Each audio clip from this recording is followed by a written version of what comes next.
आज हम Norton theorem के बारे में पढ़ेंगे, ठीक है। तो ये हमारे क्लास का जो टॉपिक है वो है नॉर्टन थ्योरम के बारे में।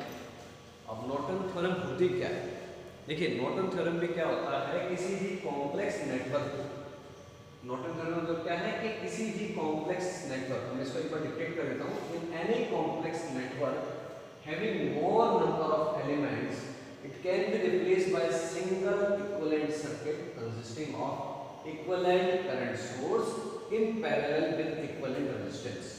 इसका कहने का सीधा सा अर्थ है हिंदी में कि किसी भी जटिल नेटवर्क में अगर एक से अधिक तत्व होते हैं तो उसको एक छोटे सर्किट में परिवर्तित किया जा सकता है, जिसमें केवल और केवल एक इक्विवेलेंट करंट सोर्स होगा, यानी इस पूरे सर्किट का एक इक्विवेलेंट करंट सोर्स होगा, उसके समानांतर में एक इक्विवेलेंट प्रतिरोध होगा, और वो पूरा सर्किट कुछ इस प्रकार से दिखाई देगा। देखिए कोई भी लीनियर या बाई डायरेक्शन नेटवर्क हो सकता है, उसके सापेक्ष एक लोड लगा होगा अक्रॉस में, तो आप उसको नॉर्टन के द्वारा एक करंट सोर्स तथा एक पैरेलल रेजिस्टेंस के इक्विवेलेंट में कन्वर्ट कर सकते हैं। यानी कि जो ये नेटवर्क है लीनियर एवं बायडायरेक्शनल, वो एक करंट सोर्स और उसके पैरेलल में प्रतिरोध के समान आप उसको परिवर्तित कर सकते हैं। और यहाँ पे आपका क्या आ जाएगा, ए और बी के मध्य लोड आ जाएगा। आपको समझ में आया सर? बताओ। जी सर आया।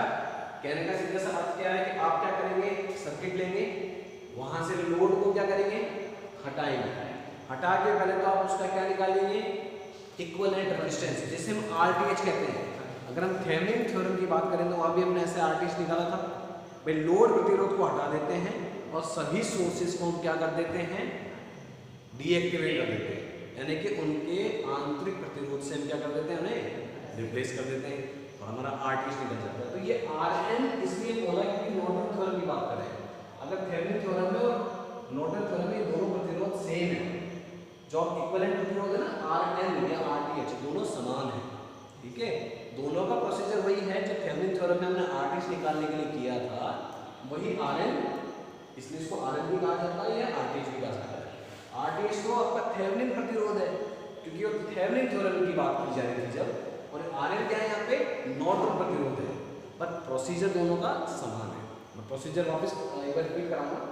और ये करंट सोर्स कैसे निकालेंगे, आप लोड देखिए, लोड को हटाएंगे और कौन सा करेंगे, शॉर्ट सर्किट। एससी का मतलब है, आईएससी का मतलब है शॉर्ट सर्किट करंट, यानी close circuit sir, close circuit. Thevenin में हमने क्या करा था, लोड प्रतिरोध को ओपन सर्किट करा था, और उस जगह पर हमने क्या निकाला था, ओपन सर्किट वोल्टेज या वीटीएच। यहाँ पे हम क्या करेंगे, लोड प्रतिरोध को शॉर्ट करेंगे और उस स्थान पर क्या निकालेंगे, आईएन या आईएससी बोले तो शॉर्ट सर्किट करंट निकालेंगे, या उसको नॉर्टन करंट भी कहा जा सकता है।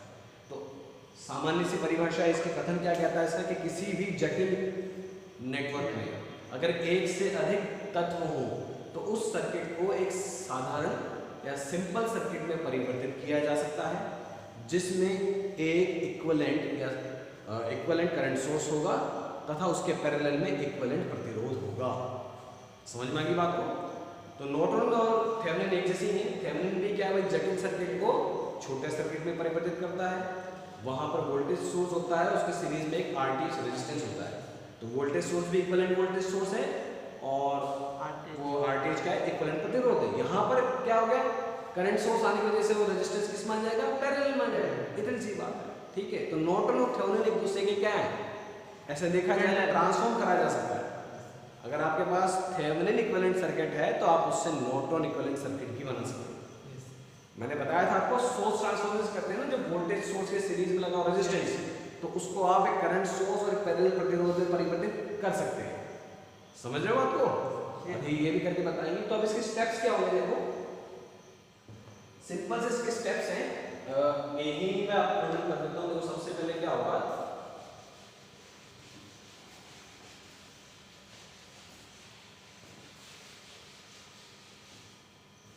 जो स्टेप्स हैं इसके हल करने के किसी भी सर्किट को नॉर्टन थ्योरम द्वारा, सबसे जो पहला स्टेप्स होगा, अगर आपको क्या निकालना है, अगर आप निकालना चाहें आरटीएच या आरएन कह सकते हैं उसको, आरएन नॉर्टन इक्विवेलेंट प्रतिरोध निकालना चाह रहे हैं तो सबसे पहले जो आपका लोड प्रतिरोध है, लोड प्रतिरोध को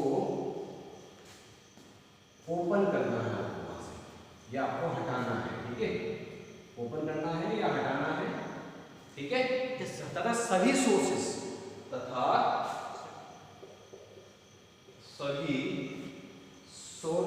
को क्या करना है, सभी सोर्सेस को क्या करना है आपको, डीएक्टिवेट करना है। डीएक्टिवेट कर उनके आंतरिक प्रतिरोध से रिप्लेस करना है। ठीक है, उसके बाद क्या होगा, जो आपको सर्किट मिलेगा उसके माध्यम से आप आरटीएच आरएन निकाल सकते हैं। या हम आरएन की बात करें, आरटीएच की बात करें, दोनों एक ही चीज है। तो उससे आप क्या निकाल सकते हैं, आरएन निकाल सकते हैं। एक बार आपने डीएक्टिवेट कर दिया तो आपको सर्किट कुछ सिंपल से रेजिस्टेंस के रूप में दिखेगा। भाई आपने लोड हटा दिया, ओपन कर दिया, सारे सोर्सेज आपने डीएक्टिवेट कर दिए। डीएक्टिवेट का मतलब उनके आंतरिक प्रतिरोध से उसको क्या करना है, रिप्लेस करना है। आंतरिक प्रतिरोध का मतलब ये होता है कि जो आपका करंट सोर्स है वो तो क्या हो जाएगा, ओपन सर्किट हो जाएगा। Internal resistance, internal resistance. देखो आइडियल केस की बात करते हैं हमेशा हम, आंतरिक प्रतिरोध की बात करें तो जो करंट सोर्स होगा उसका आइडियल केस में इंटरनल प्रतिरोध क्या है, इन्फिनिटी, और वोल्टेज सोर्स का आंतरिक प्रतिरोध क्या आइडियल केस में, जीरो। तो वोल्टेज सोर्स तो क्या हो जाएंगे, सिंपल सी बात है, वोल्टेज सोर्स जो हो जाएंगे आपके शॉर्ट कर दिए जाएंगे, और जो करंट लॉन्ग टर्म के सोर्स हो जाएंगे वो आपके जाएंगे ओपन। ठीक है, और जो बाद में जो आपके पास सर्किट बचा हुआ मिलेगा उससे आप आरटीएच निकाल सकते हैं। क्या निकाल सकते हैं, आरटीएच, या उसको आरएन कह लीजिए, निकाल सकते हैं। ये तो होगा आपका हो गया इक्विवेलेंट प्रतिरोध निकालने के लिए। ठीक है, इसको मिटा दो मैं, जी सर, इसको मिटा दो। ठीक है, ताकि आपके लिए स्टेप थोड़ा देर तक क्लियर रहे। आप देखना चाहें तो लिख लीजिए इसको।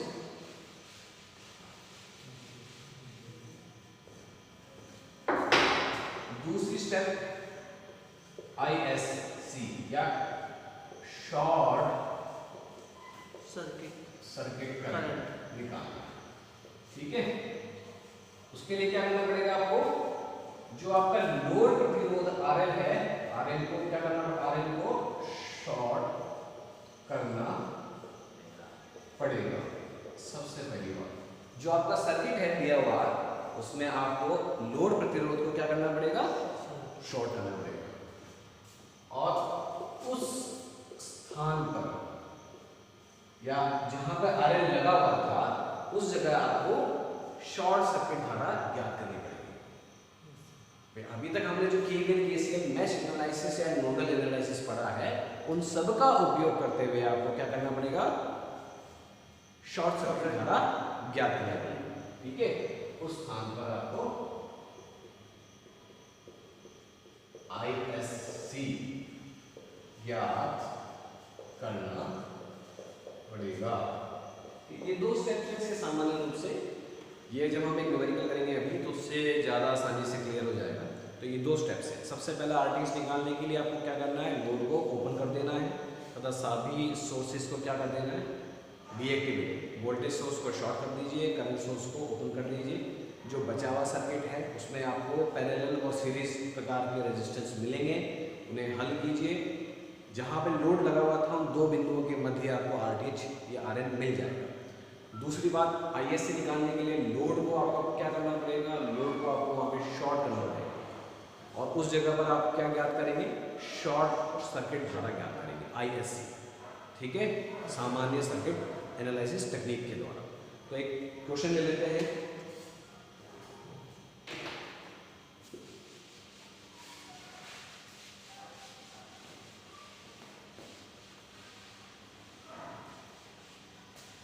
देखिए,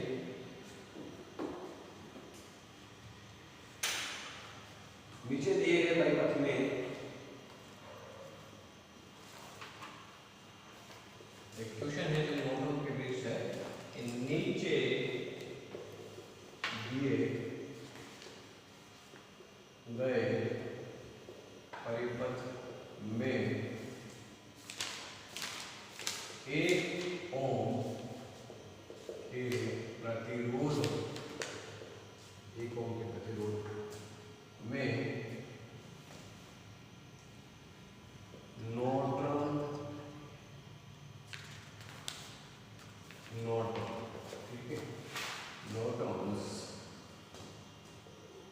प्रमेय द्वारा धारा ज्ञात करें। ठीक है, और सर्किट कुछ ऐसा है।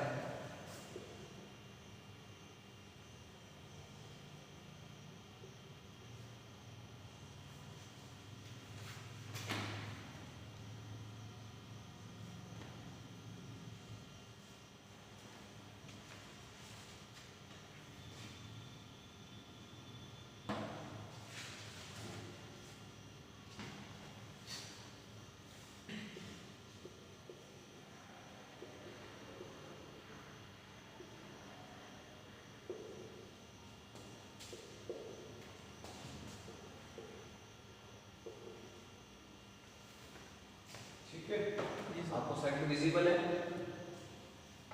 अब देख लीजिए सर्किट को। क्या करना है हमें, जो 1 ओम का प्रतिरोध है उसमें नॉर्टन प्रमेय द्वारा आपको धारा ज्ञात करनी है। आप चाहे तो सिंपल भी कर सकते थे, जरूरी थोड़ी कि नॉर्टन प्रमेय से ये हम किया जा सके। आप इसको कैसे हल कर सकते हैं सामान्य रूप से? सर केवीएल लगा के। केवीएल लगा के इससे ज़्यादा बेटर है कि आप कैसे लगाएंगे, क्योंकि यहाँ पर आपका करंट सोर्स दिख रहा है और करंट सोर्स की वजह से आप, अगर आप देखिए जिस सर्किट में करंट सोर्स की संख्या ज़्यादा है, करंट सोर्स ही प्रभावी है, तो वहाँ पर केसीएल उचित रहता है। जी क्या रहता है? केसीएल उचित। ठीक है, तो अब आप देख सकते हैं यहाँ पे एक करंट सोर्स लगा हुआ है। ठीक है, आप चाहते हैं तो इसको नोडल एनालिसिस के माध्यम से भी हल हो कर सकता है, परंतु अगर परीक्षक ने, एग्जामिनर ने आपको कह दिया कि आपको नोडल प्रमेय द्वारा ही करना है, तो आपको उसको द्वारा ही करना पड़ेगा। समझ गए? परंतु आप इसमें नोडल का यूज करेंगे, क्योंकि आप जब आईएससी कैसे निकालेंगे वो देखते हैं। क्योंकि आईएससी निकालने के लिए आपको केसीएल, केवीएल, नोडल या मेश एनालिसिस सबकी सहायता लेनी पड़ सकती है, या किसी भी की सहायता लेनी पड़ सकती है। तो सबसे पहले आप क्या निकालना पसंद करेंगे? सबसे पहले हम आईएस निकाल लें या आरटीएच निकाल लें, दोनों में से एक चीज निकाल सकते हैं। हम पहले क्या निकालें? आरटीएच निकाल लेते हैं। तो पहला पॉइंट अपन लेके चलते हैं, चलिए आरटीएच। ठीक है, उसके लिए आपको क्या करना पड़ेगा? आपका लोड क्या है यहाँ पे, हमें बताइए। हाँ सर, लोड कितना है आपका यहाँ पे? सर 4 ओम। प्रश्न को एक बार फिर से पढ़िए। 1 ओम के प्रतिरोध में न्यूट्रल प्रमेय द्वारा धारा ज्ञात कीजिए। 1 ओम आपका लोड है। आपका आरएल क्या है यहाँ पे इस हिसाब से? 1 ओम। तो आपको आरटीएच निकालने के लिए क्या करना था? लोड को क्या करना है? Open circuit. आरटीएच निकालने के लिए आपको क्या करना पड़ेगा? आरएल को तो आपको करना पड़ेगा ओपन, तथा सभी सोर्सेस को क्या करना पड़ेगा? आपको डीएक्टिवेट। ठीक है, तो ऊपर एक सर्किट देखिए, इसमें सोर्स केवल एक ही है, 20 एम्पीयर। ये डीएक्टिवेट होगा, उसका अर्थ क्या होगा? ये ओपन होगा या शॉर्ट होगा? सर ओपन ही होगा। ये ओपन होगा, और ये लोड रेजिस्टेंस यहाँ से हट जाएगा और उस जगह क्या हो जाएगा? वहां पे ओपन चीज होगा। तो आपका कुछ सर्किट कुछ इस प्रकार से दिखेगा। देखो, ये 10 ओम है और यहाँ पे करंट सोर्स का जो ओपन हो गया, ये 4 ओम का प्रतिरोध आ गया, ये 2, ये 6 ओम हो गया, ये 3 वो वापस ओपन हो गया, ये 3 ओम यहाँ पे वापस ओपन हो गया। और आपको क्या निकालना? आरटीएच का निकालना, इन दोनों पॉइंट के बीच निकालना। इसको ए और बी नाम दे दीजिए चाहे तो। जी सर। ठीक है, यहाँ 3 ओम आ गया, यहाँ पे 6 ओम आ गया, यहाँ पे आ गया आपका 2 ओम, 4 10, यहाँ बैठे 10 ओम। अब आप कैसे निकालेंगे? कैसे द्वारा निकालें? इसमें केसीएल का कहीं उपयोग नहीं होगा, नहीं होगा, ये केवल प्रतिरोध है, अच्छा। यहाँ कोई सोर्स नहीं है। तो सर डायरेक्ट ऑन फ्लो लगा कर सकते। ऑन फ्लो नहीं बेटा, सीरीज और पैरेलल कॉम्बिनेशन लगाना है। किसका? प्रतिरोध का सीरीज और पैरेलल कॉम्बिनेशन के माध्यम से आप इसको हल कर देंगे। जी सर, यही सिंपल सी बात है। जहाँ प्रतिरोध है केवल वहाँ पे किसी प्रकार की कुछ हाँ सर, ऐसे निकालना है। आपको केवल रेजिस्टेंस निकालना है। सीधी सी सिंपल सी बात है। आरटीएच क्या है? रेजिस्टेंस है, तो आपको केवल रेजिस्टेंस निकालना है। ठीक है, इसलिए तो हमने सभी सोर्सेस को बंद किया है। अगर सर्किट का आंतरिक प्रतिरोध निकालने के लिए हमने क्या करा? सभी सोर्सेस को एक तरह से बंद कर दिया, बस अब उसका प्रतिरोध ज्ञात करना है। मान लीजिए केवल एक सर्किट नहीं, तार है, ये कितना प्रतिरोध दे सकता है दूसरे सोर्सेस को। अब मेरे को बताइए कैसे क्या होगा? एक सामान्य सी बात बता दें, आपको इन दोनों पॉइंट के बीच में निकालना है। ठीक है, सर्किट को देखते हुए अब देखिए ये ओपन हो गया, इस वाली ब्रांच का कोई मतलब नहीं है क्योंकि ये एक तरह से ओपन है इस सर्किट का, और इन दोनों पॉइंट के बीच में इसकी भागीदारी नहीं है। नहीं है ये दो टर्मिनल है ना ए और बी, इसके मध्य आप देखेंगे कि ये यहाँ से ब्रेक हो रहा है, हो रहा है, हो रहा है भाई। ए से बी तक घूम के आने में एक पॉइंट बीच में ब्रेक हो गया, हो गया, यानी ब्रांच प्रतिरोध में कोई अपना योगदान नहीं देती। देखिए क्या ये पॉइंट तो ब्रेक हो गया, यहाँ से ए और बी के मध्य देखो आप, ए और बी के इस सीरीज में आएगा, इस सीरीज में। अब ये वाला चीज किस में आएगी? सर ये पैरेलल में आएगी, तो यानी कि ये इसका कोई मतलब नहीं कि ये दोनों सीरीज में आ गए और उनसे 4 और 2 हो गए। तो कुछ इस प्रकार से हम लोग ऐसे स्टेप बाय स्टेप देखते हैं। इस वाले 10 ओम का कोई मतलब नहीं है सर, ना तो ये इन पे कोई असर डालेगा, तो यानी कि दोनों सीरीज में एक तरह से ये किस में है? सीरीज में। अगर ये प्रतिरोध पूरा होगा तो ये पैरेलल में होता, पहले ये दोनों सॉल्व होते फिर उसके बाद इसको, तो 4 और 2 ओम किसमें सीरीज में, तो उनका जो इक्विवेलेंट हो जाएगा आपका 6 ओम, 6 ओम हो गया। फिर आगे चले, आगे अपने पास एक 6 ओम का प्रतिरोध और जुड़ा हुआ है और उसके बाद एक 3 ओम का प्रतिरोध जुड़ा हुआ है और फिर यहाँ पे ए और बी है, ए और बी। ये 6 ओम 6 ओम किसमें भी पैरेलल में, पैरेलल। ठीक है, अब हम सर्किट की तरफ टर्मिनल्स की तरफ चलते हुए आ रहे हैं। ठीक है, 6 ओम 6 ओम किसमें हो जाएगा? पैरेलल में है। 3 आ जाएगा सर ये। तो पैरेलल कैसे सॉल्व होंगे? ये दोनों पैरेलल से एक प्रतिरोध बन जाएगा और वो हो जाएगा आपका 3 ओम पैरेलल 6 ओम, जिसको हम 6 × 6/6 + 6 जब आप इसको करेंगे तो बिल्कुल सही कहना है इनका 3 आएगा, 3 ओम आएगा कि 6 × 6 36 36 18 3 ओम। अब चाहे तो आप इसको सिंपल में देखिए, जब भी दो प्रतिरोध समानांतर में हो तो उनका आधा ही आधा प्रतिरोध इक्विवेलेंट, अगर दो समान प्रतिरोध है। ठीक है, आप चाहे जैसे करके बिल्कुल 1/6 1/r, तो ये हो जाएगा 6/2। आप इसको जब सॉल्व करेंगे तो 3 ही आएगा, तो यहाँ पर क्या आ जाएगा 3 ओम और यहाँ पे भी क्या है 3 ओम है। अब मेरे को बताइए ए और बी के मध्य प्रतिरोध कितना आ सकता है? अब तो सर 6 आएगा सर, इसका आंसर आ जाएगा आपके पास 6 ओम, क्योंकि 3 ओम और 3 ओम सीरीज में, दोनों सीरीज में है और दोनों जुड़ के आरटीएच का मान क्या आएगा आपके पास 6 ओम। आरटीएच निकल गया अपना, आप चाहे तो इसको लिख सकते हैं। ठीक है जी सर।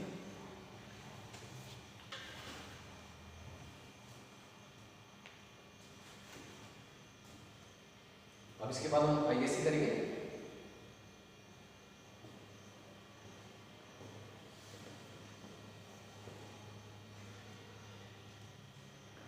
ठीक है, अब नेक्स्ट वाला केस करेंगे हम आईएससी वाला। बेटा दे इसको। जी सर। ठीक है, लिख रहा है बेटा? लिख रहा है।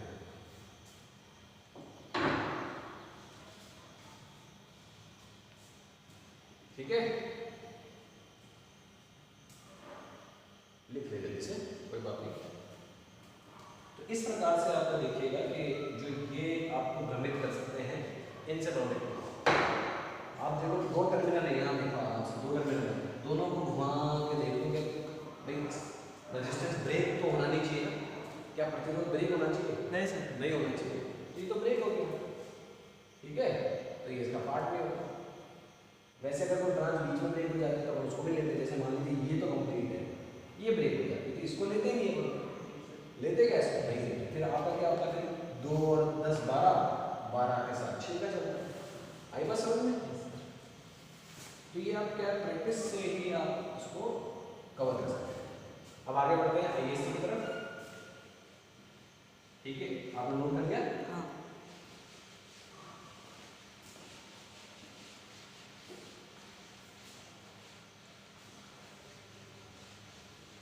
अब अगला पार्ट है इसका, सेकंड पार्ट है आपको आईएससी निकालना, यानी कि शॉर्ट सर्किट का शॉर्ट सर्किट करंट।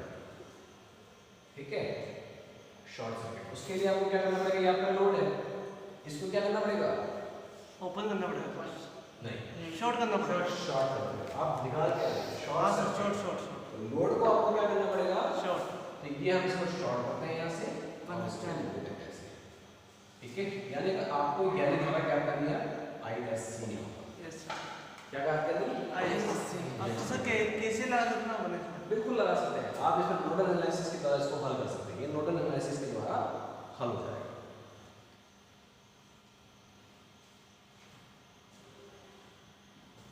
अब बताओ कैसे करेंगे इसको? सर नोड लगा दो। देखो एक नोड आपकी ये हो जाएगी। यस सर, एक ये हो जाएगी। दो नोड होगी तो इसमें क्या करेंगे अपन? सर कैसे लगाएंगे? Node 1 V1 node 2 V2। ठीक है, जो करंट आ रहा है ये करंट आपको मिल रहा था, एक बाहर निकाल दिया, बाहर निकाल दिया, उसी प्रकार से इस वाले नोड से बाहर निकाल दिया। ठीक है, तो आईएससी की दिशा में वही कुल मिला के मतलब आपको इस पूरी शाखा में धारा निकल जाएगी तो आपकी आईएससी जी। इस पूरी शाखा में धारा कौन सी? आईएससी तो है। धारा सीरीज में हम समान धारा है तो ये आईएससी धारा है कि नहीं? आपको बस यह भी धारा निकालनी है जिसमें आपको आईएससी ज्ञात हो जाएगा। जी सर। आप सबसे पहले क्या करेंगे? नोड 1 पर केसीएल लगाएं तो ये आ जाएगा आपका V1 अपॉन, अब देखो इस वाली शाखा में 20 एम्पीयर करंट आ रहा है, कोई मतलब नहीं उसका 20। तो सबसे पहले मैं बताता हूँ V1 अपॉन 4, ठीक है, plus V1 minus V2 upon 2 बराबर 20। क्यों? ये धारा इस वाले में धारा दे रखी है आपको, जो भीतर की ओर है, ये दोनों बाहर जाने वाली है, बराबर अंदर आने वाली। हो गया?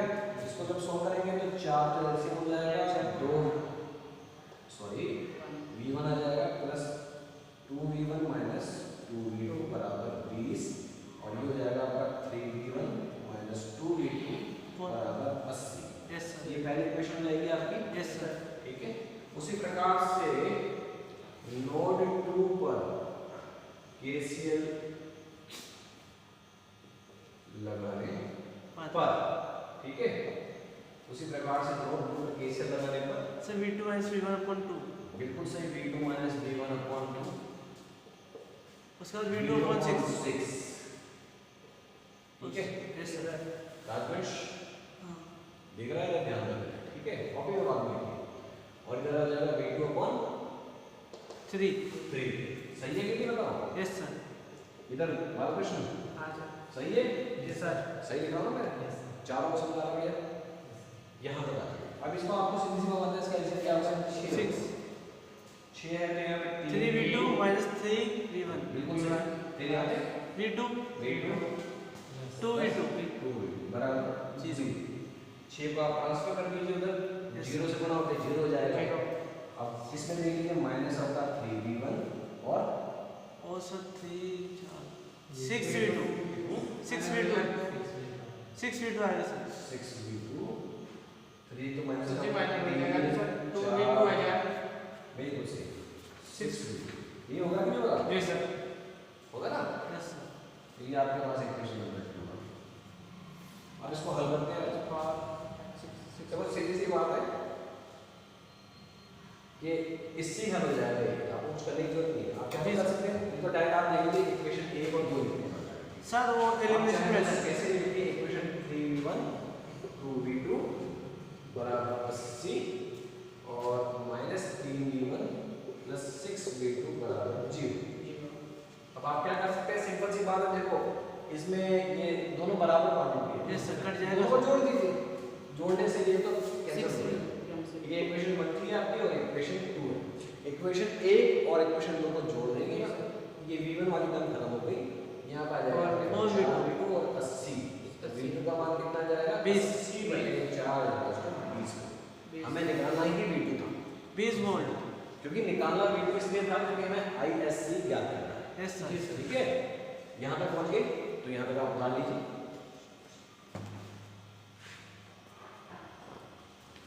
यहाँ तक लिख लीजिए तो आपके पास V2 आ गया है।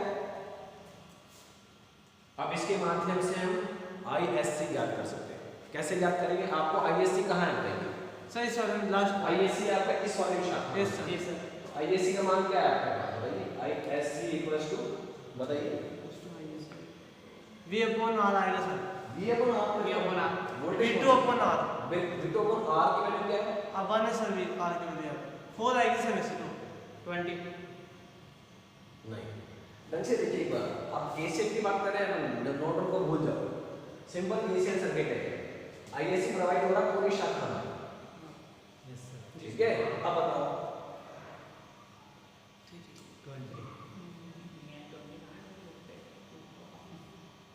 बहुत सिंपल सी बात है भाई। 9 सर 9 ये कितना है ओम है? 3 तो फिर तो 3 ओम ही तो है भाई। ये फिर तो आईएससी वो शॉर्ट कर दिया, रेजिस्टेंस शॉर्ट है। Short है। मतलब कितना है? मतलब है क्या? ये धारा तो इसमें प्रवाहित हो रही है V2/3, यानी कि आईएससी का मान क्या आ जाएगा आपके पास 20/3। इसको आप चाहे तो सॉल्व कर लीजिए, अन्यथा रहने दीजिए इसे। जी सर। लिखिए यहाँ तक बता रही है।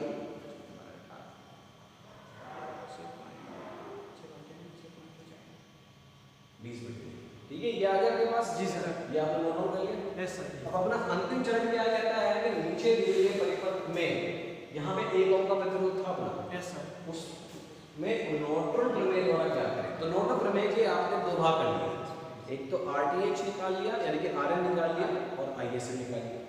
अब आपको नॉर्टन इक्विवेलेंट परिपथ बनाना है। मिटा दे इसको। जी सर।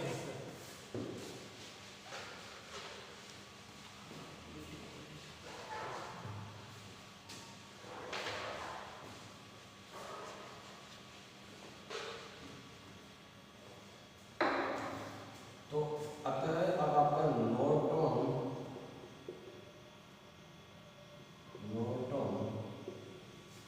इक्विवेलेंट परिपथ यह होगा। ठीक है, क्या क्या आता है? एक करंट सोर्स आता है जो कि आपने निकाला, एक प्रतिरोध आता है जो भी हमने निकाल लिया, और तीसरी चीज क्या करती है आपका लोड लोड RL, यहाँ पे RL और यहाँ पे ISC। ठीक है, तीनों के मान रखते हैं वापस। ISC का मान आपको याद ही है। Yes sir. बिल्कुल 6.66 या 20/3।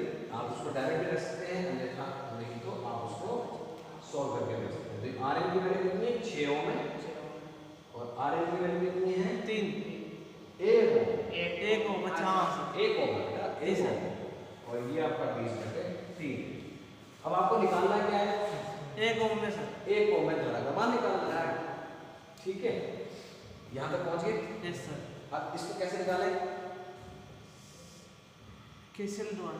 केसीएल द्वारा भी निकाल सकते हैं, अन्यथा एक सिंपल सा तरीका भी था, करंट डिवीजन। क्या है? Current division. Current division rule.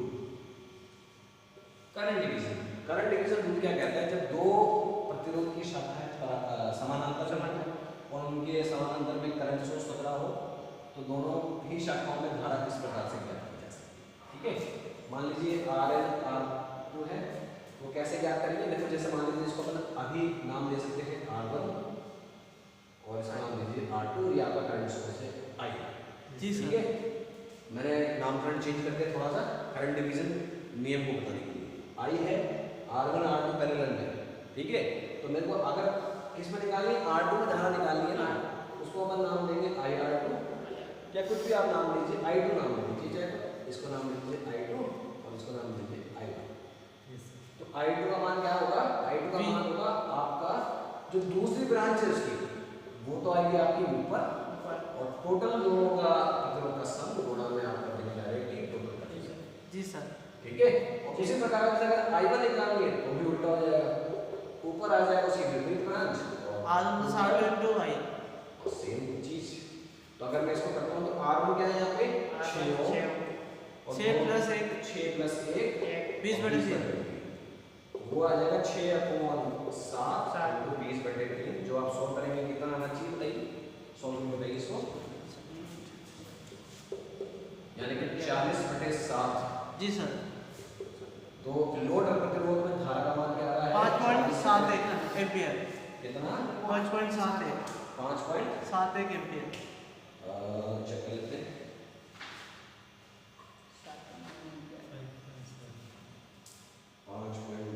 ठीक है,